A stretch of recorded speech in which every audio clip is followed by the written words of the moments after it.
Welcome to the session of Talking Tech, Women and Girls in ICT.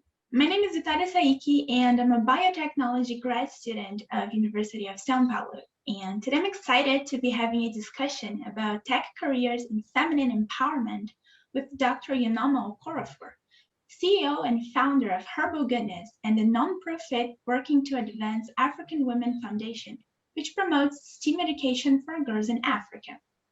Talking Tech is a series celebrating girls and women in tech being recorded around the world between Girls in ICT Day 2020 and Girls in ICT Day 2022. Girls in ICT Day is an international day marked on the fourth Thursday of each April. In 2021, it was held on April 22nd. The aims of Girls in ICT Day are to help to create a global environment that empowers and encourages girls and young women to consider studies and careers in the growing field of information and communication technologies. The Talking Tech series is brought to you by the ITU, UNICC, and the Office of the UN Secretary General's Envoy on Youth, and is in support of Equals, the global partnership for gender equality in the digital age. I'm deeply pleased to be conducting this session today. Well, to kick this session off, I'm going to give you a background on myself. I'm an 18-year-old Brazilian biotechnology student in University of São Paulo. I have always been interested about science and technology, and especially how we can use them to impact our environment. I have always been aware of the inequality gap regarding gender in this wide field, and a more gender-balanced tech sector is something that I'm passionate about and I wish to work towards. So I'm delighted to now shift to a rich conversation with Dr. Okorafor. Hello, Doctor. I hope you and your family are doing well in this pandemic scenario. Absolutely. Thank you so much, Victoria, for having me here. Very excited to be here to chat about girls in ICT and technology careers for women. Yeah, so I can say the same. So beginning the questions, Doctor, why did you get into technology? Was that always a wish of yours, like a child's dream? So that's a very good question. Again, just happy to be here at the Talking Tech series. For me, I got into technology because I had a family member who was my dad, who was a strong voice of encouragement. I grew up in a home with an academic father, academic parents, and very early on in my years, my dad told me that I could be anything I wanted to be. And so I wasn't afraid to explore. And so I realized that I had a strong passion and excitement around mathematics. It came very naturally to me. And I also had a brother who was an engineer. So I worked with him. I was excited to see his projects. And it kind of encouraged me to go for a career in technology. So my background is in computer engineering. My entire educational background from undergraduate was in and is in engineering. And I'm very excited that I had that opportunity, but it's because of the strong voice I had early on telling me that I could be anything. And I think it's really important for young girls to hear that at an early age, to have somebody in their life who encourages them that they can do anything that they dream about. So that's one of the reasons I ended up in tech. The other reason is that as a young girl, I went to an all-girls boarding secondary school, middle and high school, all-girls boarding school. And at an all-girls environment, I didn't realize I was female. I knew I was smart. I knew I loved mathematics. I just pursued my career as there was no question of if you are female or if you're male, you shouldn't chase it. Not until I got into college and I realized that there was only 3 or 4 girls in a classroom of over 100 men. And that's when I started to question, why are there not more women in STEM? Yeah. But I think that a strong background, a strong encouragement as a young girl, and just being surrounded by an environment where nobody told me that it wasn't possible. I think that that's one of the reasons I ended up in the tech field. That's awesome, and that's beautiful, and it's like So good to have this people supporting you since a child. Yeah. All Absolutely. right. So next question, what was your path from the beginning of your career to where you are right now? Oh, fantastic. I have had an amazing path. I have to say that I think whenever I think about my career and where I am now, I am full of gratitude. I think that the universe has opened up so many opportunities for me, for which I am grateful. So I had already mentioned my early growth, my early development. I grew up in a household with 5 other siblings. My father was a professor of nuclear physics. My mom was a teacher and a headmistress, so they were both very focused on promoting education in the home. So I came with a strong background, trying to push for what I wanted. I went to middle school and high school in an all-girls school where I had the opportunity to explore whatever I loved. And then I got into college in Nigeria, where I grew up, where I was born. And that's the first time I heard that girls should be seen and not heard.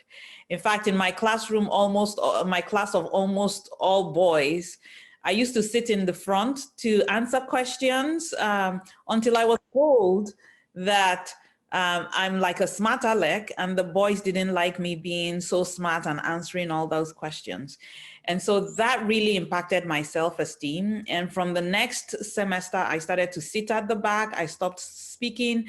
Pretty much, I started to say to myself, there's no need to show off that I am so smart or that I'm brilliant. I should just really keep quiet. And that's where that sort of journey started. And I started to question why it is that women could not speak up in these fields and why there were not more of us in the STEM fields. After my college education, I was opportune to do what we call a youth service in my country, Nigeria. Again, in that period of working, I realized that I was the first female to work in an all engineering, all male sector, the very first since the company started operating in Nigeria for over 100 years. They had not hired a female. There was no facilities, even things like a female bathroom, there was no facilities. They had not thought about that. Again, I started to question, why are more girls not in engineering? Fast forward to the beautiful events that brought me to the United States in 1999 by just so much blessing that brought me here. I came to the United States on a scholarship to complete my graduate education. And again, in the graduate schools at Rice University at A&M, I was really the lone voice, not only the only person of color, but really the only woman of color around. And, more and more I asked the question, why are there not more women in STEM? And why are there not more women of color? Why are there not more people of color? And this is what led me towards the end of my career, my graduate career, to start to really think about what can I do about it. And that's how the nonprofit WAAW Foundation was birthed. WAAW is WAAW, and the acronym stands for Working to Advance Science and Technology Education for African Girls. And at that point, I could see myself as an African girl, but I could see so many other girls who had been left behind. And I could see the power of technology to connect people to resources and to solutions. And I thought I could do something. If we can empower one girl, it would make a difference. And that's how we birthed WOW Foundation. And we've now been working on the organization for over 13 years now. Very exciting. Now in 17 African countries, across almost 34 universities across Africa, thousands and thousands of girls being impacted. It's just been an amazing journey to get to this place. Just from a little girl from a small village in Nigeria, to be able to do the work that I'm doing right now, I am truly blessed.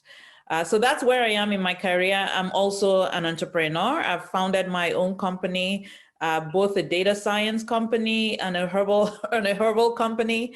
So I'm just really very excited to be able to see how technology plays a role in helping to empower the lives of girls across the globe. Yeah, that's incredible. And it's very nice to see how technology can play an important role in so many different fields and have so many different impacts, right? Yes. Well, the next question is kind of related to this. So what challenges did you face being a woman in a male-dominated field, and how did you overcome them? Fantastic. There have been a number of challenges, definitely, and there are still challenges for many of the women in technology. For me personally, I come from a culture where the narrative says that girls should be seen and not heard, that their role should be in the kitchen, in the home. And when you see a girl who is striving to make a difference, she's looked upon not very kindly. And so for me, one of the biggest challenges is changing the cultural norms around what a girl can do and what a girl is capable of doing, especially in the cultures that we come from, but really across the globe. It's just only recently that women are now able to, sit down and say, I can do just as well. It's now that we're understanding that intelligence is universal and opportunity is not. And so we're striving to make opportunity available for all. But as we go through that, we have to break the mindset and the norms that look at girls and say you should be sitting in the back of the room and how dare you challenge me. And so that's one of the biggest challenges that I have faced and we continue to face. Some of the other challenges are that when you get into technology, there are very few role models.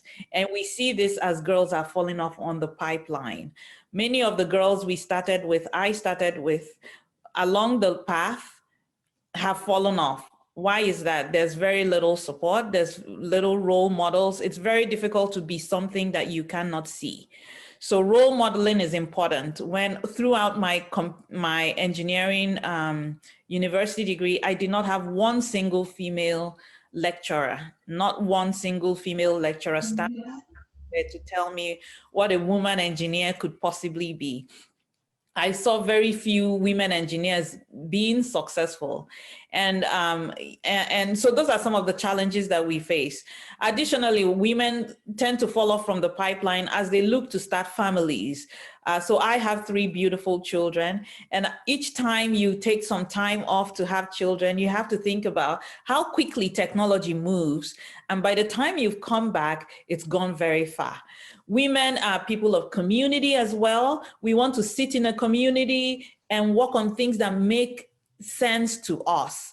So we have to start thinking about how technology is applicable in the lives of women and how we can do it in communities, not isolated.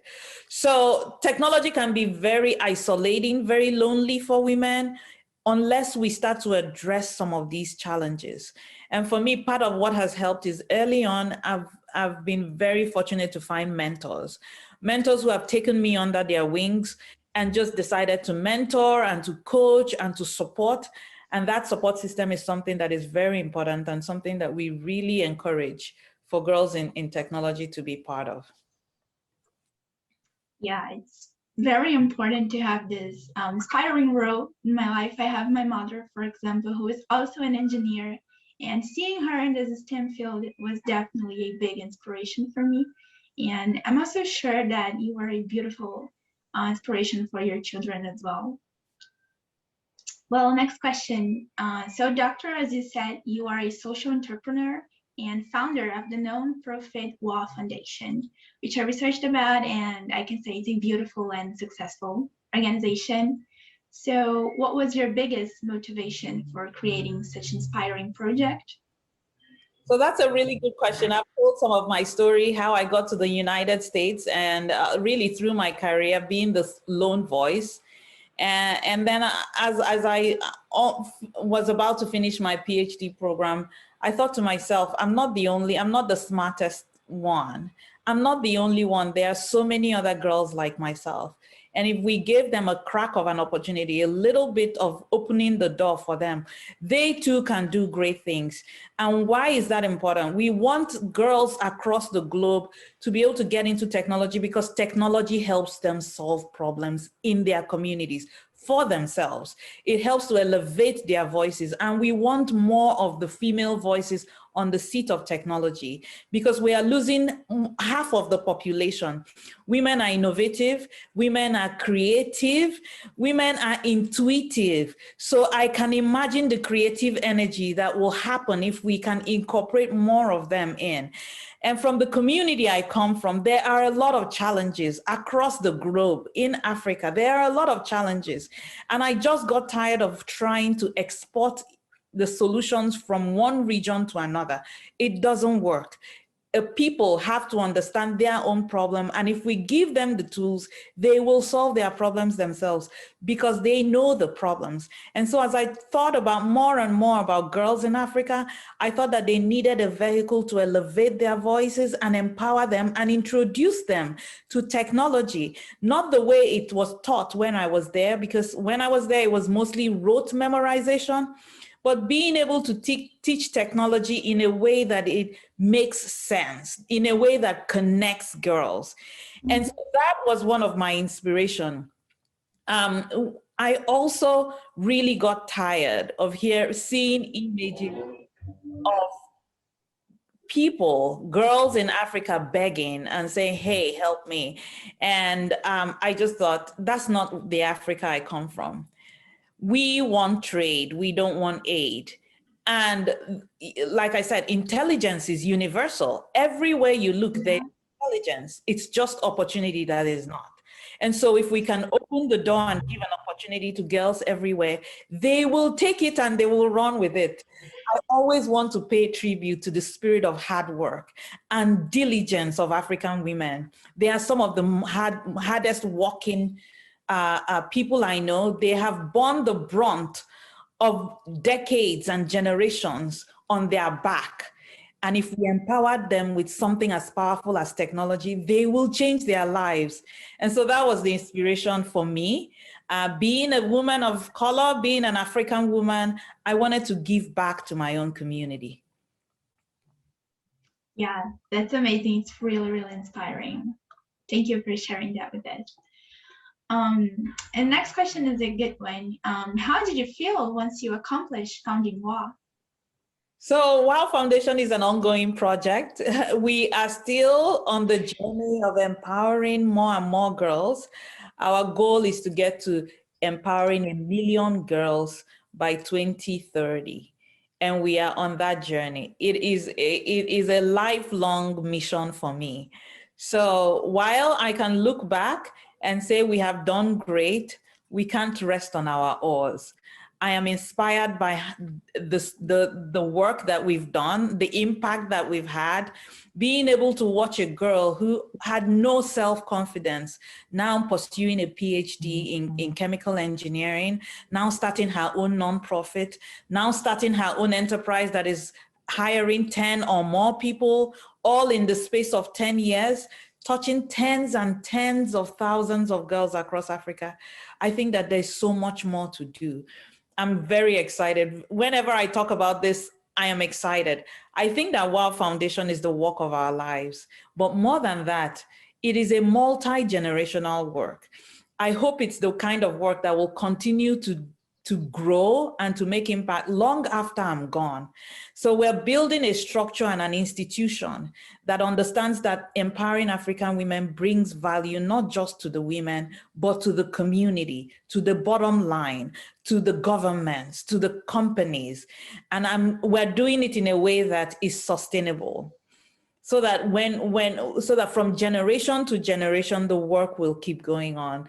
So that's what I'm very excited about. It's not about one person. It's not about me. It really is about the mission that we're pursuing. It's a big mission. It's a global mission, and it's one that will make a lot of impact. So I'm excited. I'm always happy, ready to roll up my sleeves and get to work, because there's a lot of work. But we're also looking for partners, people who want to join hands with us and do this amazing work. Really, it's a call across the globe.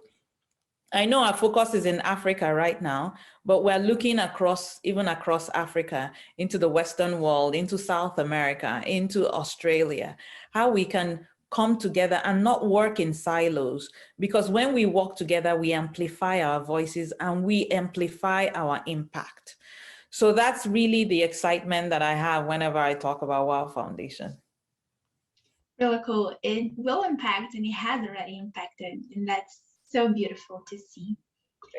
Well, how do you think us as a society can help a girl become part of the technology field? Oh my gosh, Victoria, that's such a great question. I think that I really think that the tides have started turning, that things are starting to shift.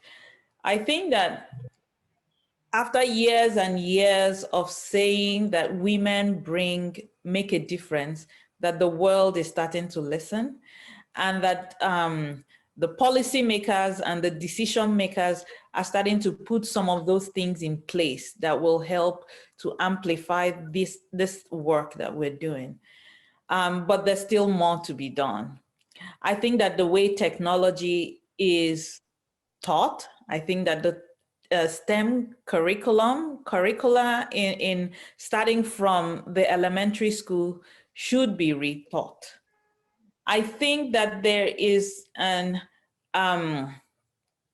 I think that the messaging we give to our young children from an early age tends to tell them that their place is that they must love the pink color, and they wear pretty dresses, and they play with dolls, and they play with cooking utensils, and all those things are great.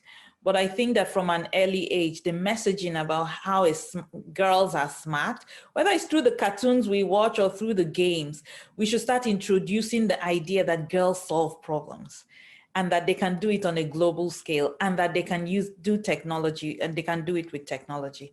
I also think that as a conversation, we should open doors for the girls coming behind. It used to be that it was a zero-sum game, that if a woman or a female sat at the table, that was it, no more space. But we should start making demands. Those of us who are sitting at the table, who are still working to empower more girls, we should say, why am I the only person in the room? Why am I the only person of color in the room? Why am I the only female in the room? I'd like to have 2 or 3 others like me. And we invest in mentoring. Because a lot of times you hear people who say, oh, I looked for a female engineer and I couldn't find. Well, find somebody who is on their way and let's mentor them so that they can grow into it. They can only grow in if we give them these opportunities. So I think that it's important that we invest in mentoring. I think that we should rethink our educational system and the messaging that we give to young girls about their capacities and their capabilities when they are growing up. And then I think that there needs to be action behind the words. If we say that we really want more women in STEM, where is the funding going to support this sort of initiatives? So I am calling on, the partners, the global partners, the corporations, let us really make an investment in empowering girls and bringing technology right to their doorstep. And so that's some of the things I think that we can really do to help our society, help more girls become part of the technology field. Yeah, those are very interesting and applicable aspects. Well, what do you like best about your job? Oh my goodness. What do I like best about my job? Hey, one of the things I love is being able to sit down and have conversations with people like you about women. I am very inspired and excited whenever I meet another woman in STEM. So anytime I get to interact with women in conferences, in workshops, in panels, that is the best part of my work. I get so much energy from sitting with other women who are in technology, talking about the challenges, but also talking about the wins, talking about the future and the potential of technology to change our lives. So that's one of the exciting things about my work. I also really like coaching. And coaching is a long-term investment, but I really enjoy it. The joy comes when you see the light bulb go off in the eyes of a girl. When you finally realize that this girl is now empowered, that she's no longer afraid to speak up. That for me is the best gift that life can give to me. I've had the opportunity to coach a couple of girls, to mentor a couple of girls, some of them from the very, very disadvantaged backgrounds. And to see them 3 years later, speaking in a conference, so confident, so aware of themselves, able to communicate and to put their ideas out and to challenge other ideas. That for me is the best gift. This is the best gift. So I truly enjoy being a small part of the journey that takes a girl from being not knowing who she is, finally realizing that that's the best part of my work. That's incredible. And it's definitely a dream for me. And I believe for many girls to have all this confidence and self-awareness that we are capable and we are going to be heard. It's very nice. Well, last question. Since this series is about girls and women in technology, do you have any career advice for girls and younger women in tech, or who wants to start a challenging project like you did? Sure. So I'll leave my advice. I'll leave everybody with two of my favorite quotes. The first one is that lighting the candle of another doesn't diminish our own light. It only makes the room brighter. And boy, oh boy, do we need the room to be brighter. And I say this to encourage girls in tech, but really everyone. As we make progress, we should never think that we are too small to mentor, to give back, no matter where we are on our career. There must be that girl we can turn around and hold her hands and show her the way. In WAAW Foundation, we like to term it as 1 touch 30. That's our feed forward model. That if we impact your life, you must go out and touch 30 other people. And we've done the research. If you look around you without going too far, there are at least 30 people that you can impact.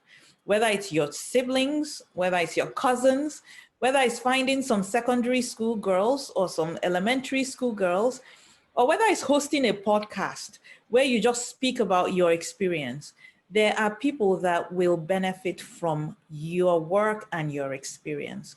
So invest in pouring into others. One of the things I found that I thought that when I started doing nonprofit work, I thought that I was doing good for other people. But I've realized that I am actually, it's what is coming back is so much more than what is going out. It is so fulfilling.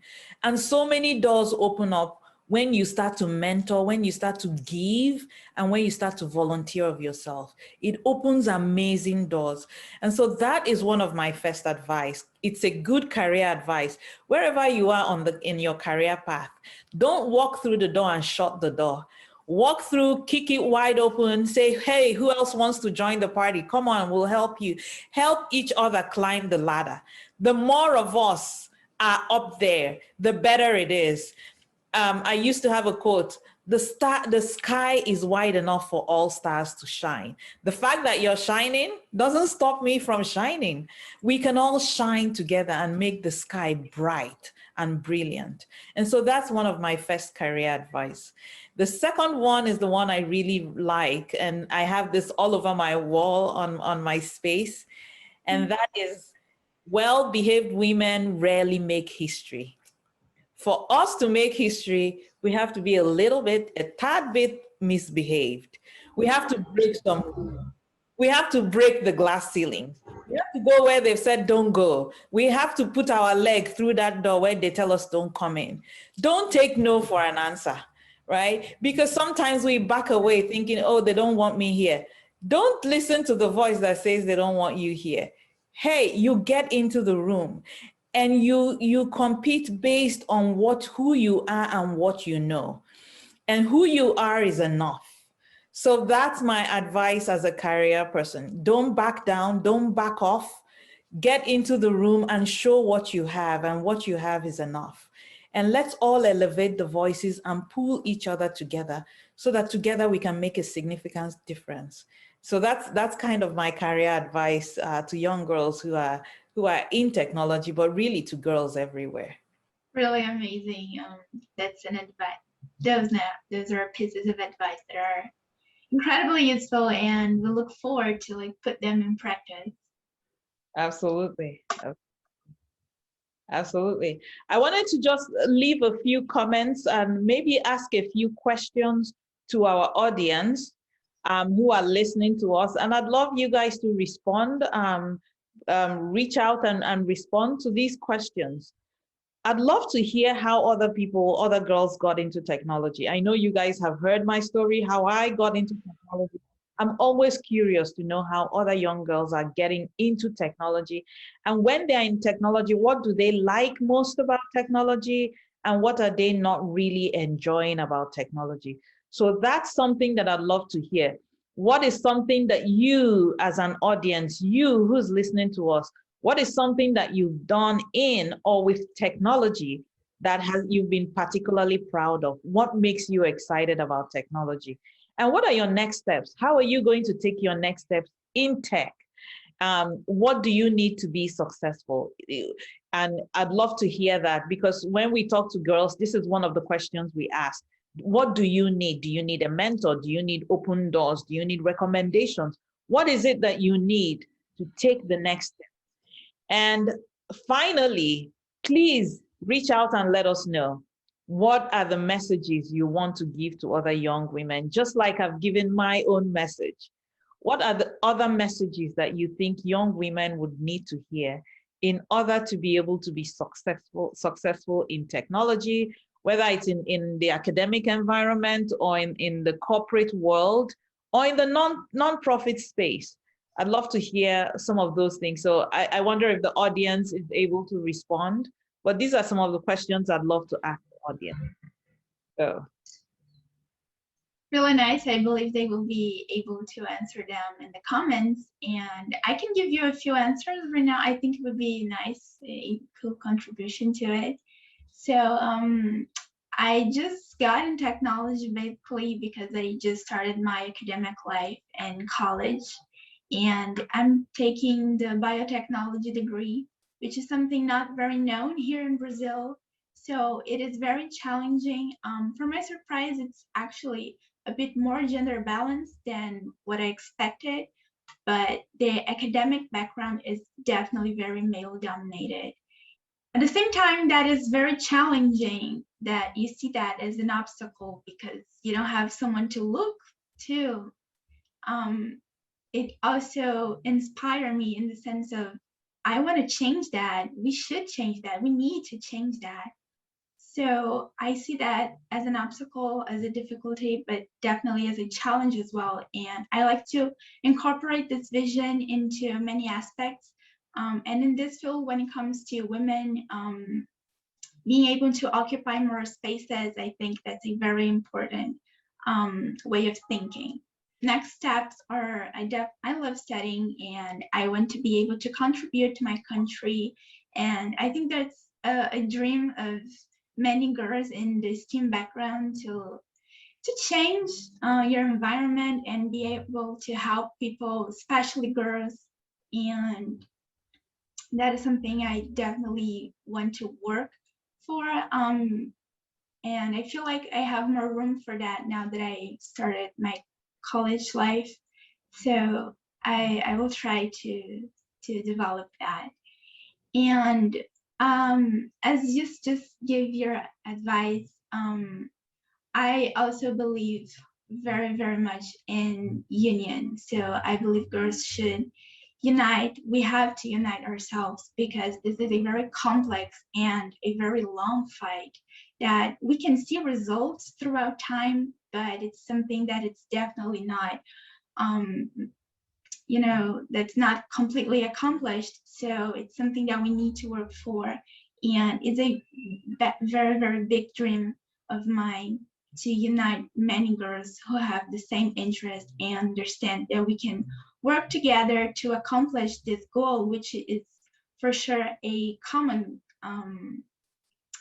goal between girls. So I strongly believe that, and I'm happy to know that you think that way as well. It's very inspiring to know that I'm like in the right track. Absolutely. What an amazing amazing energy whenever we get together and we share these passions. So we just really want to thank you for having me. Just talking points and the UN and this series on empowering more girls in technology. It's been my honor and my privilege to join this interview. Very excited, would love to support and encourage as many girls as possible out there. So if there's in any way that I can be supportive, I really just, that's my life passion and my mission. So I just wanted to say thank you, Victoria, for having me. It's been such a pleasure. And I look forward to future interactions. Thank you so much. Well, thank you. That wraps up our session today for Talking Tech, Women and Girls in ICT. Thank you so much, Dr. Okorafor. I absolutely loved our chat today. And thanks so much to our viewers as well for watching this video. Goodbye.